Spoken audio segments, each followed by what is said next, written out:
Remember that episode of Seinfeld, from late in the all-time great sitcom's run, when Elaine becomes super close with her ex-boyfriend and, because he's totally the opposite of Jerry, the Superman-obsessed comedian dubs him Bizarro Jerry in response. That iconic episode was written by David Mandel, who was inspired by the end of his own relationship and his love of Superman. In addition to being an Emmy-winning writer on TV comedies that have shaped the very foundations of American humor, SNL, Seinfeld, Curb Your Enthusiasm and now Veep, as showrunner, Mandel is a lifelong uber geek. He's also one of the preeminent collectors of comic art and movie props, a side hustle that has led to him filling an entire apartment with holy nerd relics. After a childhood of collecting comics and toys, he began a serious pursuit of accumulating original elements of his childhood favorites after moving out to LA and beginning his work on Seinfeld. "I was a single guy working all the time at Seinfeld, being very well paid for somebody my age and renting an apartment, leasing a car and having them pay for most of my meals. I had very little actual expenses," Mandel remembers in a new episode of The Fandom Files.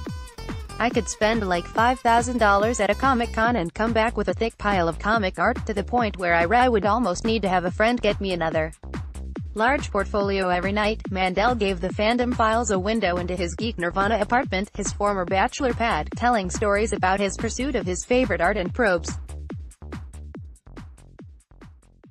The collector market has boomed since he began his hobby, which has led to some incredible and sitcom-worthy adventures. Like the time he hired a private investigator to track down some Star Wars posters. Here's how he told it: "During the first Star Wars, they made glasses at Burger King. And there were also posters and glasses. There's a Droids one, a bad guy one with Darth Vader and Tarkin on it, a Luke one and then a Han and Chewie one. There were 4 posters for glasses and they were done by this wonderful artist in Atlanta. I was always trying to find these posters. He passed away, I checked with his children, the whole 9 yards. At some point or another, I found a guy who had posted a note to like a Star Wars group going, 'What do you guys think these are worth? I have these things from my father who worked at Coca-Cola back in the day, and it was those posters. So I try and send him an email through the post. Nothing. There was a little bit of information, I had a first name, if memory serves, and Atlanta and Coca-Cola. Basically it was a dead end, and oddly enough I was at my daughter's preschool end of the year event, and I was sitting there chatting and I start talking to one of the parents. A girl, and one of her moms was a private eye. I was making conversation and all of a sudden realized, hey, if I gave you some pieces of information, do you think you could find a guy? And she's like, well, that's what I do. Literally, I sent her the pieces of the information I had and she did like a day or 2 of work, and I remember her contacting me, saying she couldn't find it. I said, look, concentrate on Atlanta. 4 hours later she emails me and goes, here's his information.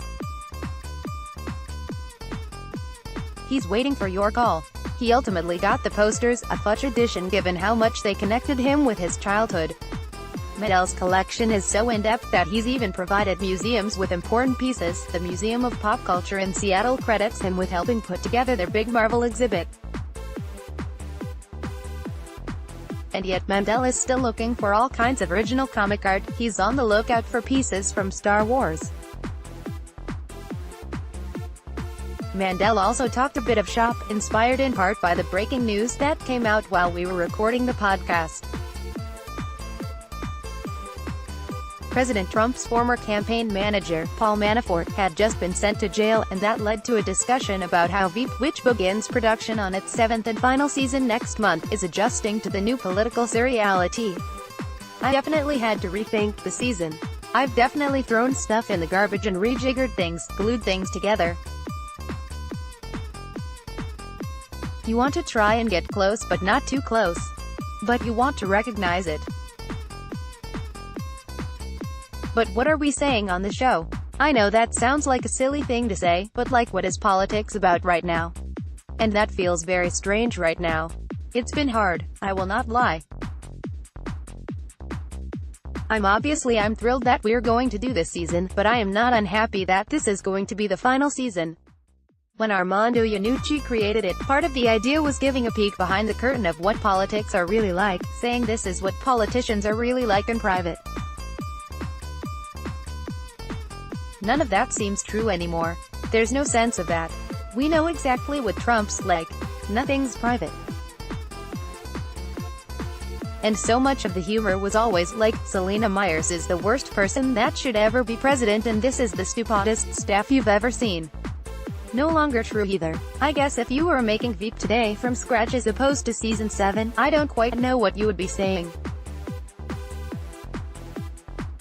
So that's sort of some of the problem we are dealing with in season 7 and thinking about Veep, like these people were kind of terrible but you learn to love them and you root for them. Check out some photos from Mandel's collection below.